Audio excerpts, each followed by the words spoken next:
अस्सलाम वालेकुम my cute friends. A mysterious love का नेक्स्ट पार्ट लेकर आ चुकी हूँ। चलिए आज के न्यू पार्ट को स्टार्ट करते हैं।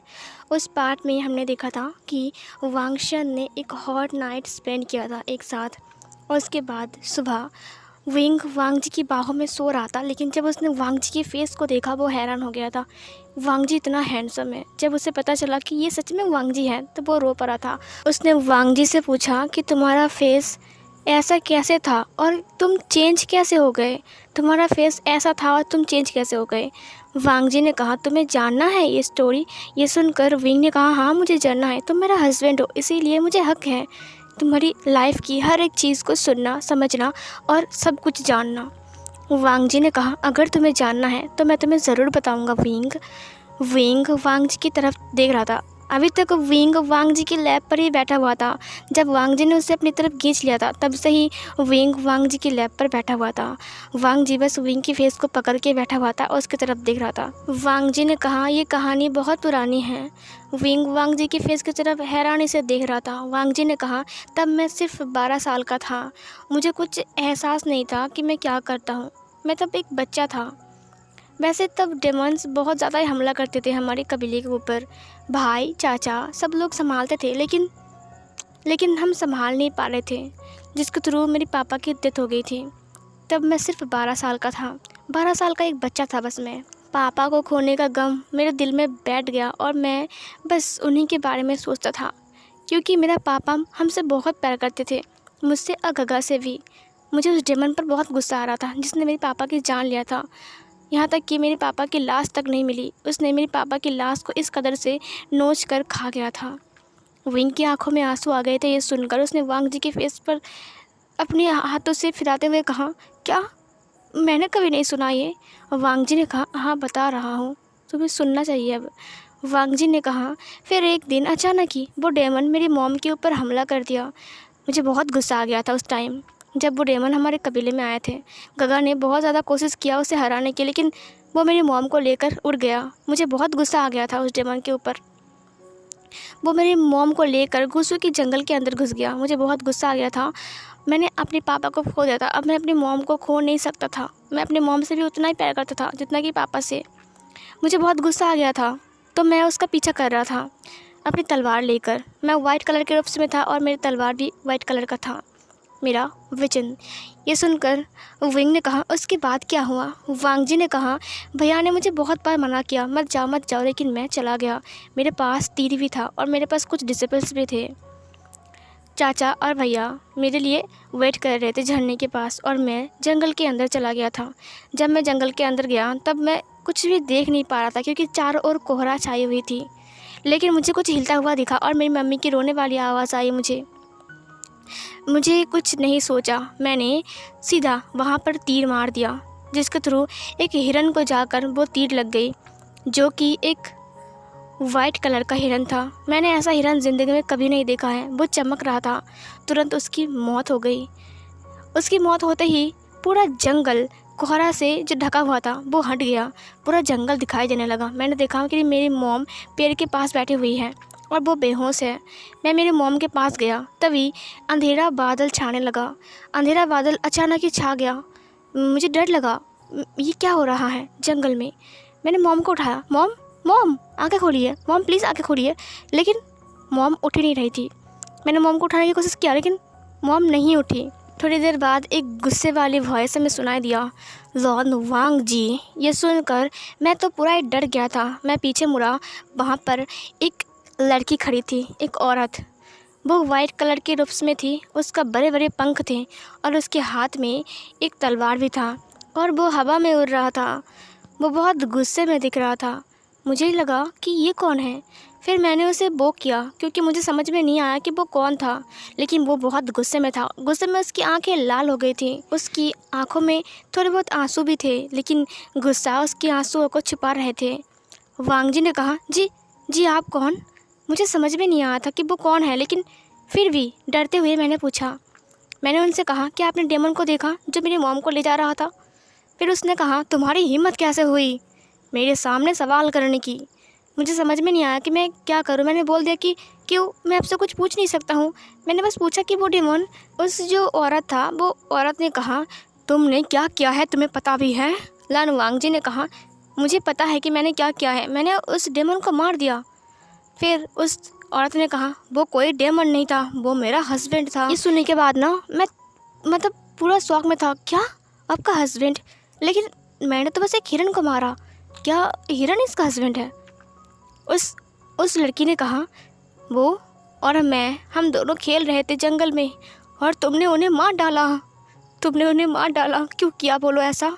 वांगजी ने कहा वो मुझे माफ़ कर दीजिए, मुझे लगा कि वो डेमन है और मैंने तीर मार दिया, कोहरा छाया था, मैंने देखा नहीं। उसका बहुत गुस्सा आ गया। उसने कहा तुमने मेरे पास से मेरे प्यार को छीन लिया है। तुम्हें पता है कि मैं उनके बिना कैसे जीऊँगा, मेरी ज़िंदगी कैसे बीतेगी, बताओ तुम। वांगजी ने कहा आप कौन हो? उसने कहा मैं इस जंगल की देवी हूँ। मेरी वजह से ये जंगल और ये कबीला हरा भरा रहता है। यहाँ पर फूल फल सब आते हैं, बहुत खूबसूरत से पंछियाँ गाना गाती हैं, तितलियाँ उड़ के आती हैं और मेरी वजह से ये सब कुछ होता है। वांगजी ने तुरंत उसे फिर से ग्रीट किया। उसने कहा देवी मुझे माफ़ कर दीजिए, मैं आपको पहचान नहीं पाया। लेकिन वो बहुत गुस्से में थी। उसने कहा तुम्हारी हिम्मत कैसे हुई, तुम्हारी वजह से मैंने मेरे हस्बैंड को खो दिया, अब बताओ मैं किसके साथ जीऊँगा? वांगजी ने कहा मुझे माफ़ कर दीजिए, दरअसल मुझे पता नहीं था, मैंने अनजाने में ही। तभी उस लड़की ने कहा लान वांगजी तुमने मुझे निराश किया है, तुमने मुझसे मेरा प्यार को छीन लिया, अब मैं इस जंगल को छोड़कर जा रहा हूँ। फिर मैंने उससे कहा प्लीज़ ऐसा मत कीजिए, अगर आप इस जंगल को छोड़कर चले जाएंगे तो ये जंगल सूखा पड़ जाएगा, सब कुछ ख़त्म हो जाएगा। लेकिन उन्होंने गुस्से में कहा क्या, तुम्हें इस जंगल की परी है और मैंने मेरे प्यार को खो दिया? लान वांगजी तुम बहुत मतलबी इंसान हो। मेरे मुंह से बात नहीं निकल रही थी, मैं चुप हो गया था, मुझे समझ में नहीं आ रहा था कि मैं क्या बोलूं। लेकिन वो बहुत गुस्से में थी, मैं उन्हें समझा भी नहीं पा रहा था कि ये सब कुछ गलती से हो गया, मैंने जानबूझकर कुछ नहीं किया। उसने कहा मैं तुम्हें श्राप देता हूँ, तुम्हारा कबीला काले बादल से ढक जाएगा, हर जगह सिर्फ काला ही काला रहेगा, सब लोग तुम्हें एंजल बोलते हैं ना, तुम्हें सब लोग डेविल के नाम से जानेंगे, तुम्हारा फेस जला हुआ बन जाएगा, तुम्हें देखकर सब लोग नफरत करेंगे, तुम्हें कभी भी सच्चा प्यार नहीं मिलेगा। ये बोलकर उसने वांगजी की तरफ गुस्से से देखा। वांगजी ने कहा नहीं ऐसा मत कीजिए। ये बोलकर वांगजी घुटना टेक कर नीचे बैठ गया। उसने कहा ऐसा मत कीजिए, मेरे कबीला ख़त्म हो जाएगा। उस एंजल ने कहा लान वांगजी मेरी बात कान खोल कर सुन लो, तुम्हारा ये कबीला बर्बाद हो जाएगा, सब लोग तुम्हारे कबीले को भूल जाएंगे, सब लोग इस कबीले को अंधेरी गुफा के नाम से पहचानेंगे, तुम्हारे कबीले में कोई नहीं आएगा और तुम्हें सब लोग डेविल के नाम से जानेंगे और तुम जहाँ भी जाओगे ना वहाँ पर लोग तुम्हें देखकर शैतानी बोलेंगे और तुम जो भी चीज़ को हाथ से छुओगे वो ब्लैक कलर का बन जाएगा। तुम्हारे स्पर्श से जो भी चीज़ आएगा ना, तुम जिस चीज़ के पास जाओगे ना वो चीज़ ब्लैक कलर में बदल जाएगा, तुम एक डिमोन में बदल जाओगे और तुम्हारी हर एक चीज़ ब्लैक कलर का बन जाएगा, यहाँ तक कि तुम्हें तुम्हारी धड़कन भी महसूस नहीं होगी, समझे लन वांगजी? और तुम्हारी फैमिली वाले उनका भी हाल तुम्हारे जैसा ही होगा, उनका फेस भी जल जाएगा और अगर वो तुम्हारे फैमिली मेम्बर के अलावा किसी और से मिलेंगे ना तो तुरंत उनकी मौत हो जाएगी।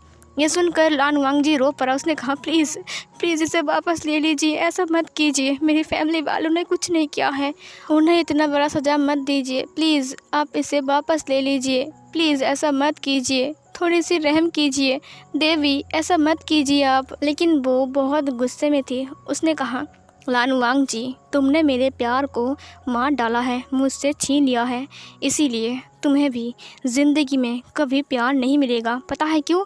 क्योंकि तुम्हारा फेस जल जाएगा, जिसके कारण तुम्हें कोई भी प्यार नहीं करेंगे, सब लोग तुमसे नफरत करेंगे और तुम्हें सच्चा प्यार अपनी ज़िंदगी में कभी भी नहीं मिलेगा, समझे तुम लान वांगजी?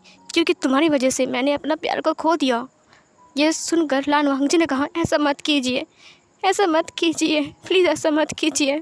फिर पीछे से एक आवाज़ आई प्लीज़ प्लीज़ एंजल ऐसा मत कीजिए, आप तो एक देवी हो ना, आप ऐसा कैसे कर सकते हो, आप प्रकृति की देवी हो, लेकिन अगर आप अपनी प्रकृति के साथ ऐसा करोगे तो फिर। उस देवी ने अपनी आंखें बंद किया, उसने गहरी सांस छोड़ा, उसके आंसू नीचे गिर गए, जहाँ पर उसके आंसू गिरे वो जगह सूख गई और वो काले रंग का बन गया। जो काले बादल आसमान में छाए हुए थे वो और भी ज़्यादा घना होने लगा। मैंने पीछे मुड़ा, मैंने देखा कि मेरी मॉम होश में आ गई है। मेरी मॉम भी घुटने टेक कर बैठ कर अपनी दोनों हाथ जोड़कर उस देवी के सामने भीख मांग रही है। उन्होंने कहा, प्लीज़ मेरे बेटे से अगर कुछ गलती हुई है तो उसे माफ़ कर दीजिए, ऐसा श्राप आप मत दीजिए। मैंने सुना बात, प्लीज़ ऐसा मत कीजिए देवी जी, आप भी तो मॉम हो ना, आप इस नेचर की मॉम हो। हाँ, अगर आप ऐसा करोगे तो कैसे चलेगा। उसने वांग जी की तरफ देखते हुए कहा, लेकिन इसने जो किया। फिर मैडम लान ने कहा, मुझे पता है कि वांग जी से गलती हो गया है, उसे माफ़ कर दीजिए। क्या उसे एक बार आप माफ़ नहीं कर सकते हो। फिर थोड़ी देर बाद देवी चुप रहती है। थोड़ी देर चुप रहने के बाद वहाँ पर एक सन्नाटा छा जाती है। कोई भी बात नहीं कर रहा था, सब लोग चुप थे, यहाँ तक कि चिड़िया भी गाना नहीं गा रहे थे। वांग जी और मैडम लान उस देवी की तरफ देख रहे थे, लेकिन उसने एक भी बात नहीं कही। थोड़ी देर बाद उसे एहसास होता है कि गुस्से में उसने क्या क्या बोल दिया है। वांग जी की पूरी ज़िंदगी बर्बाद हो जाएगी इसकी वजह से।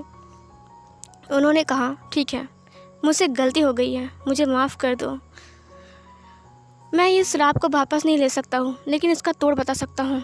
मैडम लान ने कहा, आपका बहुत बहुत शुक्रिया, प्लीज़ बता दीजिए वो तोड़ क्या है। उस देवी ने कहा, लेकिन ये बहुत मुश्किल है। वांग जी बस उसके तरफ देख रहा था। उसने कहा, एक मेल ओमेगा तुम्हें इस श्राप से मुक्ति दिला सकता है। वांग जी ने कहा, एक मेल ओमेगा।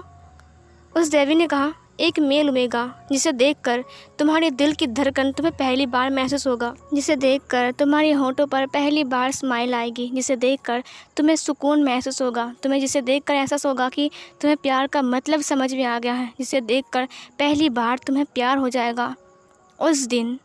उस दिन तुम और तुम्हारा कबीला बिल्कुल पहले जैसा हो जाएगा और मुझे मेरा प्यार दोबारा से मिल जाएगा और मैं इस पेड़ पर वापस आ जाऊंगी। जितना दिन वो तुमसे प्यार नहीं करेगा तब तक मैं वापस नहीं आऊंगी लान वांग जी, और वो पेड़ भी सूख जाएगा जिसकी वजह से तुम्हारे कबीले की हर एक चीज़ काली पड़ जाएगी। वांग जी उसकी तरफ देखते हुए कहा, लेकिन वो मुझे कहाँ मिलेगा। फिर वो परी आसमान में उड़ जाती है। फिर वांग जी ने कहा, प्लीज़ देवी बताइए वो मुझे कहाँ मिलेगा। फिर उस देवी ने कहा, तुम्हें तुम्हारा प्यार मिलेगा वहाँ, पानी से हवा बहती है जहाँ, कमल का फूल पसंद है उसे, कमल का फूल पसंद है उसे, पहचानोगे तुम उसे अपनी धड़कन से, एक्सेप्ट करेगा जब वो प्यार तुम्हारा, एक्सेप्ट करेगा जब वो प्यार तुम्हारा। लान वांग जी, मैं प्रॉमिस करता हूँ मिलेंगे हम फिर से दोबारा। और फिर ये बोलकर वो परी वहाँ से गायब हो जाती हैं।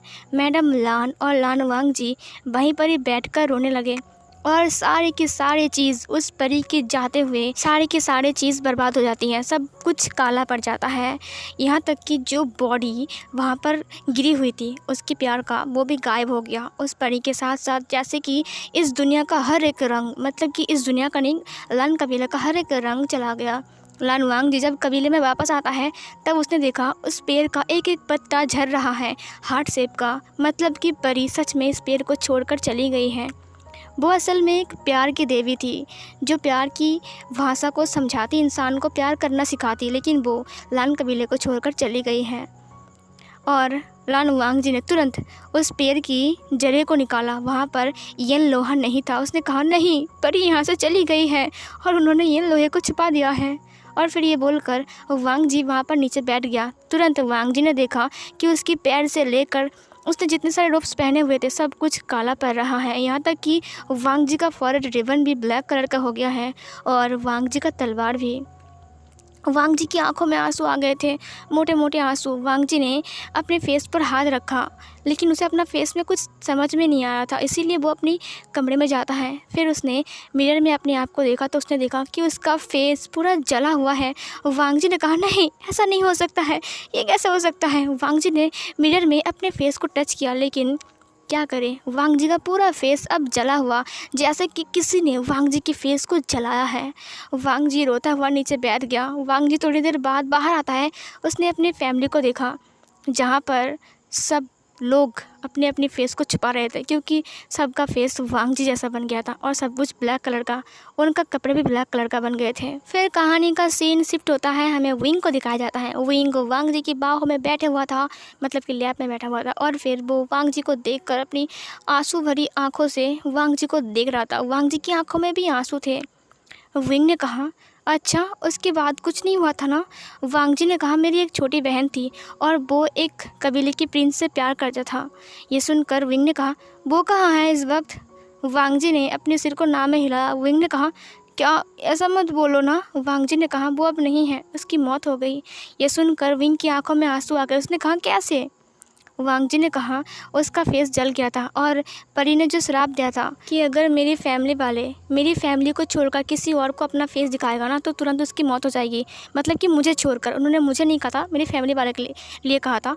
तो मेरी बहन जो उससे प्यार करती थी ना, तो उससे बात करने के लिए तरस रही थी। अब वो चिट्ठी में बात करती थी, लेकिन वो जो राजकुमार था वो उससे मिलना चाह रहा था। लेकिन धीरे धीरे ये बात सब जगह पर फैल गई कि लन कबीला डेविल है। सब लोग हमारे बारे में भूल गए। सब लोग यही समझ रहे थे कि हम डेविल हैं। हमारी जो अच्छी अच्छी कहानी थी वो सब लोग भूल गए। सबकी जो दिल था वहाँ से हमारी जो यादें था वो मिटा दिया गया था और भयानक वाला रूप लिया था। जब सब लोग मुझे डेविल समझ रहे थे, वो वाला टाइम, तो जाहिर सी बात है वो राजकुमार भी मेरी बहन को भूल जाएंगी। धीरे धीरे वो राजकुमार भी मेरी बहन को भूल रहा था, क्योंकि वो उसकी चिट्ठी का जो जवाब है वो नहीं दे रहा था। इसीलिए मेरी बहन ने उससे मिलने का सोच लिया, क्योंकि वो उससे बहुत प्यार करती थी। लेकिन मेरी बहन जब उससे मिली तब उसने कहा, मैं आपको नहीं जानता हूँ। मेरी बहन उसके सामने रो पड़ी, लेकिन फेस दिखाने की वजह से ना मेरी बहन की वहीं पर ही मौत हो गई। विंग की आंखों में आंसू आ गए थे। वांगजी भी रो रहा था ये सब कुछ बोलते बोलते। विंग ने कहा, क्या ये सब कुछ हो गया है? उसने वांगजी की फेस को पकड़ा। वांगजी ने कहा, लेकिन अब सब कुछ ठीक है विंग, अफसोस है बस मेरी बहन। विंग ने वांगजी की फेस को पकड़ा, उसके आंसुओं को पोंछा। उसने कहा, मुझे माफ़ कर दो, मैंने तुम्हें बहुत हर्ट किया है ना, और मैं कितना गलत था। वांगजी ने कहा, तुम्हारी कोई गलती नहीं है विंग, तुम्हें पता नहीं था, और वैसे भी मैंने तुम्हें फोर्स किया था। फिर विंग ने कहा, तुमने जब मुझे जंगल में देखा था तब क्या तुम्हें पहली बार धड़कन महसूस हुई थी? वांगजी ने कहा, हाँ, जब मैंने तुम्हें देखा ना जंगल में, तब पहली बार मुझे अपने दिल की धड़कन महसूस हुई। पहली बार मतलब कि श्राप के बाद पहली बार। विंग ने कहा, अच्छा। वांगजी ने कहा, तुम उस जंगल में क्यों आए थे विंग? लोटस पेयर में क्या हुआ था जो तुम सीधा गुजू के जंगल में आ गए थे? विंग ने कहा, तुम्हें तो पता ही है ना कि मैं पतंग उड़ाता हूँ, और पतंग जब मैं उड़ा रहा था ना तब कुछ बच्चों के साथ उड़ा रहा था। तो मतलब कि महारानी ने मुझे कहा था, मतलब कि मॉम ने कहा था कि इधर उधर मत जाना, जंगल में मत जाना, या फिर नीचे मत जाना, पानी में मत जाना, ऐसा मना किया था उन्होंने मुझे पहाड़ से। मतलब कि हम पहाड़ पर चढ़ के पतंग उड़ाते थे।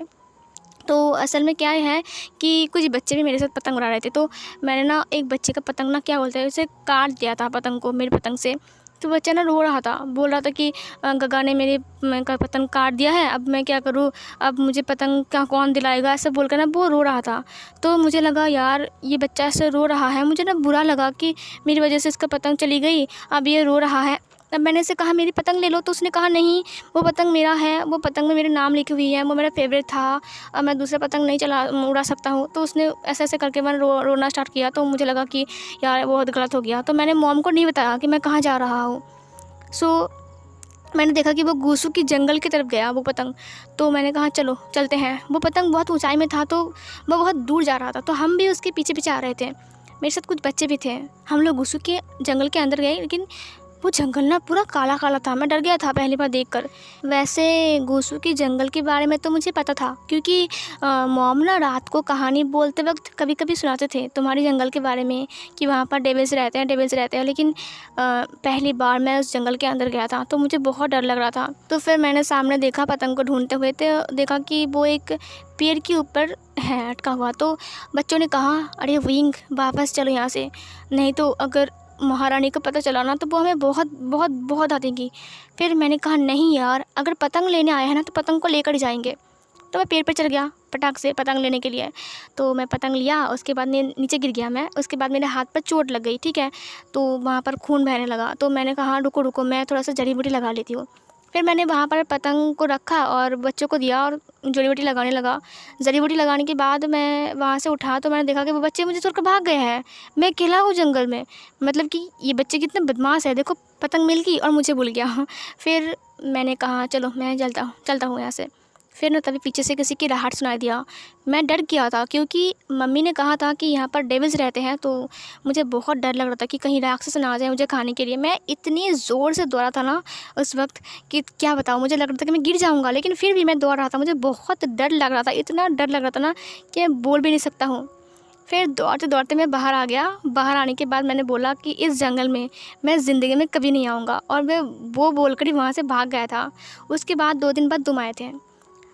वांग जी ने विंग की बातों को सुना, उसके चेहरे पर एक स्माइल आ गई थी। उसने कहा, तुम दौड़ रहे थे? ओह अच्छा, मुझे लगा कि तुम मुझे देख कर डर के भाग गए थे। विंग ने कहा, देख कर? मैंने तुम्हें नहीं देखा था, तुम जंगल में थे क्या उस वक्त? ओह अच्छा, तो तुम छुप कर मुझे देख रहे थे? वांग जी ने कहा, हाँ मैं उस वक्त वहीं पर ही था। दरअसल बात ऐसी है कि ना जंगल में कुछ प्रॉब्लम आ गया था, जिसकी वजह से ना वो जो रैबिट्स है ना, वो हमारे कबीले में जो रैबिट्स रहते हैं ना ब्लैक कलर के, वो भाग गए थे सारे के सारे जंगल की तरफ। कुछ प्रॉब्लम की वजह से मुझे जंगल के अंदर जाना पड़ा, नहीं तो मैं नहीं जाता हूँ। दरअसल डिसिपल्स ढूंढ नहीं पा रहे थे, कुछ प्रॉब्लम हो गया था, इसलिए उन लोगों ने कहा था कि सरदार आप चलिए, प्रॉब्लम हो चुका है, तो मुझे आना पड़ा। लेकिन जब मैंने तुम्हें देखा पेड़ के ऊपर, मैंने कहा ये क्या है, पेड़ के ऊपर इंसान क्या कर रहे हैं? यहाँ पर तो इंसान नहीं आते हैं हमारे सिवा। तो मैं क्या कर रहा था, मैं छुप कर देख रहा था कि क्या चल रहा है वहाँ पर। मैंने देखा कि तुम धड़ाम से नीचे गिर गए। फिर मेरा मन किया कि मैं तुम्हें उठा लूँ जाकर, लेकिन मैं नहीं गया, क्योंकि अगर तुम मुझे देख कर डर गए तो वैसे भी इंसान हमसे डरते हैं। तो मैंने छुप कर देखा तुम्हें, तो मैं तुम्हारा फेस देखा। जब तुम्हारा फेस देखा ना, तब मेरा दिल में कुछ चला। तो मैंने कहा ये क्या हुआ? मुझे लगा कि शायद मेरा वहम है, लेकिन फिर से तुमने जब फिर से एक बार मेरी तरफ घुमा और कुछ ढूंढने लगे। विंग ने कहा, उस वक्त जड़ी बूटी ढूंढ रहा था मैं हाथ पे लगाने के लिए, खरोच आ गया था ना, बहुत खून निकल रहा था मेरा। वांग जी ने कहा, अच्छा जड़ी बूटी ढूंढ रहे थे तुम? वैसे भी जड़ी बूटी ढूंढते वक्त मेरी तरफ देखा, बहुत बहुत अच्छे लग रहे थे। विंग ने कहा, अच्छा? वांग जी ने कहा, उस वक्त तुम्हारा फेस देखा ना मैंने, तुम्हारे बाल खुले हुए थे और सामने का जो बाल था बहुत अच्छा लग रहा था, और तुमने एक पर्पल कलर का रूप्स पहना हुआ था, है ना? उसके अंदर जो रूप्स था वो रेड कलर का था। I am right? ये सुनकर विंग ने कहा, हाँ हाँ सही कहा, तुम सही हो। वांग जी ने कहा, हाँ। और उसके बाद तुम्हें देखा तो मैं तो पूरा शौक में था, मेरी आंखें फटी की फटी रह गई थी, इतनी खूबसूरत तुमेगा, ये कहाँ से आ गया मेरे जंगल में? विंग ने कहा, अच्छा तुम मुझे हाँ करके देख रहे थे, तुमने नज़र लगा दिया मेरा? वांग जी ने कहा, उसके बाद ना मेरे दिल में फिर से कुछ एहसास हुआ, मुझे लगा कि वहम तो नहीं है यार, बार बार कुछ हो रहा है दिल पर। तो मैंने हाथ रखा तो मैंने देखा कि धक धक धड़क रहा है, इतनी तेज़ धड़क रहा है, मुझे महसूस हुआ कि मेरे दिल धड़क रहा है।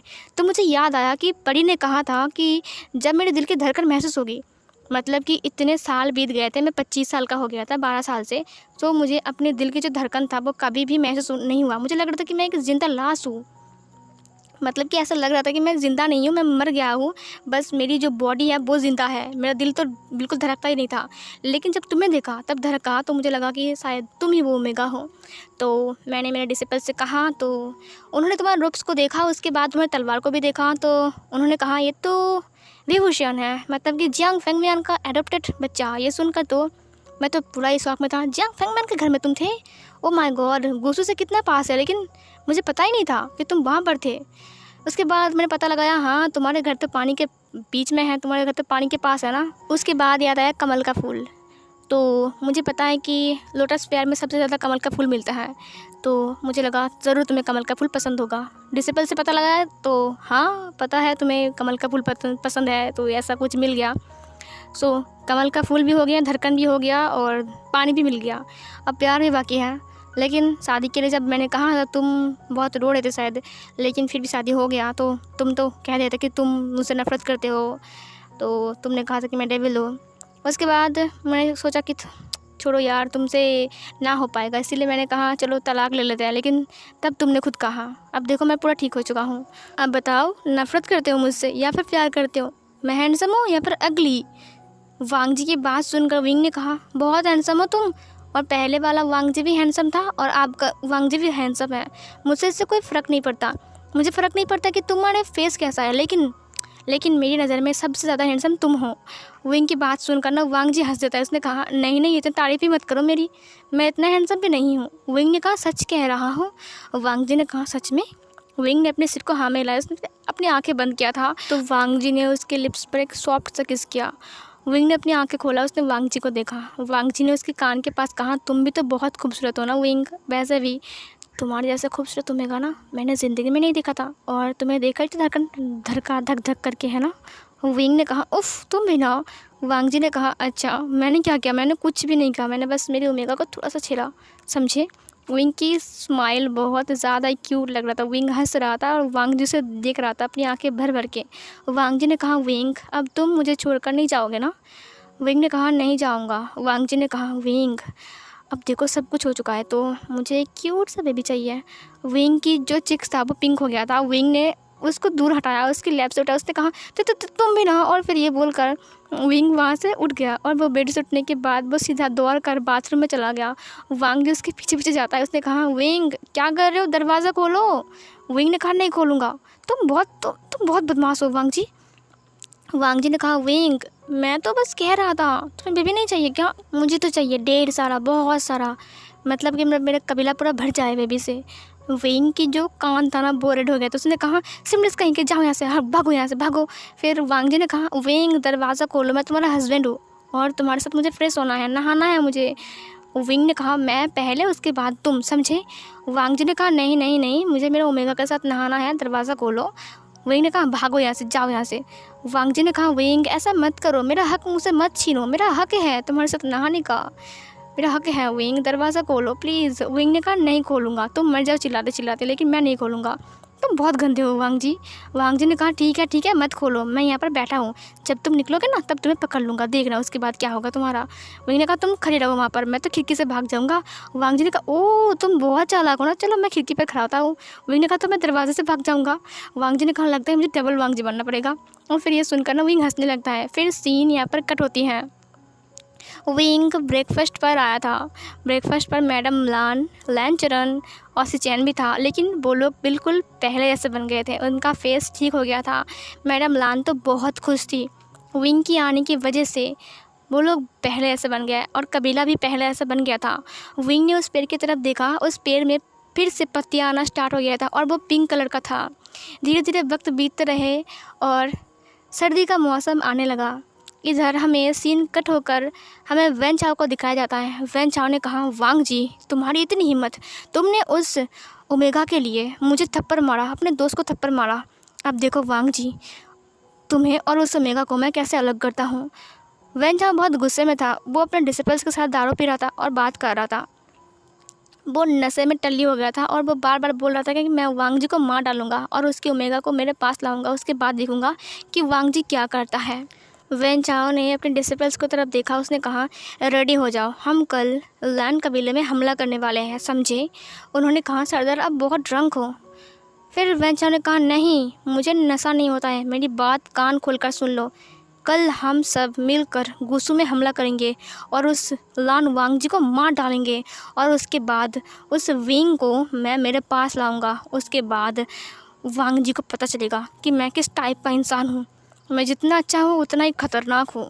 इधर विंग और वांग जी एक साथ बैठे हुए थे। वांग जी ने अपना सारा काम ख़त्म कर लिया था और फिर वो विंग के साथ वही पेड़ के पास बैठकर बात कर रहा था। उन लोगों ने ये लोहे को भी ढूंढ निकाला और फिर उस पेड़ की जो जड़ थी उसके नीचे दफना भी दिया था। विंग और वांग जी एक दूसरे की हाथ पकड़ के ढलते हुए सूरज को देख रहा था। तभी एक डिसिपल वांग जी के पास आता है। उन्होंने कहा सरदार राजकुमार विंग, दरअसल आपके फैमिली मेम्बर आए हैं। विंग ये सुनकर उठ गया। उन्होंने कहा क्या अंकल आए हैं और आंटी भी आई है। उस डिसिपल ने कहा हाँ और आपका भाई और बहन भी। ये सुनकर विंग तो बहुत खुश था। उसने वांग जी की तरफ देखा। वांग जी ने उसे एक प्यारे से स्माइल के साथ देखा। वांग जी ने कहा चलो विंग तुम्हारी फैमिली मेम्बर से मिलते हैं। विंग ने वांग जी के हाथ को पकड़ा। उसने कहा हाँ चलो। और फिर ये बोलकर वो वांग जी के हाथ को पकड़ के वो लोग लन कबीले के अंदर आते हैं। लन कबीले के अंदर वो लोग जब आते हैं सब सारे डिसिपल्स विंग और वांग जी को ग्रीट करते हैं। वो लोग लैन चरण के रूम में जाते हैं जहाँ पर जियांग फेंग म्यान, मैडम यू, जियांग चैंग और यान ली बैठी हुई थी। फिर वहाँ पर सिचैन भी था। फिर वहाँ पर विंग और वांग जी जाता है। जियांग फेंग म्यान विंग को देखकर बहुत ज़्यादा इमोशनल हो गए थे और मैडम यू भी विंग को हग कर लेती है। यान ली भी, जियांग चैंग भी विंग को हग करता है। फिर जियांग फेंग म्यान ने कहा विंग बेटा तुम ठीक तो हो ना। विंग ने कहा हाँ मैं बहुत खुश हूँ। आपको पता है ये लोग कितने अच्छे हैं, ये लोग मेरा कितना ख्याल रखते हैं और मैं इनके साथ बहुत खुश हूँ और मेरा हस्बैंड भी मुझे बहुत प्यार करते हैं। जियांग फेंग म्यान ने कहा हाँ मुझे पता है, अब सब लोगों को पता चल गया है कि क्या क्या हुआ था। सब कुछ ठीक हो चुका था लान कबीले में, सब कुछ पहले ऐसा बन गया था। फिर उन्होंने कहा दरअसल हम यहाँ पर कुछ बातें करने के लिए आए हैं, दरअसल तुमसे मिलने भी आए थे और इनवाइट करने के लिए भी। विंग ने कहा इनवाइट। फिर जियांग फेंगमियान ने वांग जी को हेलो बोला और सब लोगों ने भी वांग जी को हेलो बोला। फिर वो लोग बैठ गए। जियांग फेंगमियान ने कहा दरअसल जियांग चैंग की शादी है, 1 हफ्ते बाद ही शादी है, इसीलिए तुम्हें और वांग जी को जाना पड़ेगा हमारे साथ। ये सुनकर तो विंग ने कहा अभी? वांग जी ने कहा क्या अभी जाना पड़ेगा? जियांग फेंगमियान ने कहा हाँ जाना पड़ेगा, क्योंकि जियांग चैंग और विंग एक दूसरे का जिगरी भाई है, और अगर विंग नहीं रहेगा ना तो जियांग चैंग का शादी तो मज़ा ही नहीं आएगा, है ना जियांग चैंग? जियांग चैंग ने कहा हाँ अगर विंग नहीं जाएगा ना शादी नहीं करूँगा मैं। तुम्हें पता है विंग न्यू हुसैन भी आने वाला है। विंग ने कहा न्यू हुसैन, उससे कितने दिन मुलाकात नहीं हुई। वांग जी विंग की तरफ हैरान होकर देखने लगा। इधर जियांग फेंगमियान ने कहा वांग जी बेटा क्या तुम जाओगे हमारे साथ आज? वांग जी ने कहा आज? विंग ने वांग जी के हाथ को पकड़ा, उसने कहा जा चलो ना आज चलते हैं, मैं कितना दिन नहीं गया, मैं मेरे मायके को बहुत मिस भी कर रहा हूँ, चलो ना आज चलते हैं ना मॉम डैड के साथ, चलो ना राज़ी हो जाओ ना। ये सुनकर ना वांग जी ने विंग की तरफ देखा और एक स्माइल के साथ उसके तरफ देखा, और उसके बाद उसने अपनी फैमिली की तरफ देखा। मैडम लान ने कहा हाँ वांग जी तुम्हें जाना चाहिए, और बहुत टाइम तक तुम कबीले में थे, अब कबीले को हमारे हाथ में थमा दो, उसके बाद तुम जाओ एंजॉय करो। और वैसे भी विंग को भी तो थोड़ा सा प्यार चाहिए ना अपनी मॉम डैड का, वो कब से यहाँ पर है। विंग ने अपने सिर को हाँ में हिलाया। फिर वांग जी ने कहा तो फिर चलो चलते हैं आज, अपना पैकिंग कर लो। विंग तो बहुत खुश था। विंग ने कहा ये फाइनली मैं जा रहा हूँ, चलिए मेरे साथ चलिए, पैकिंग करने में मदद कीजिए, चलिए ना। ये बोलकर उसने यालनी के हाथ को पकड़ा और फिर उस कमरे से निकल गई।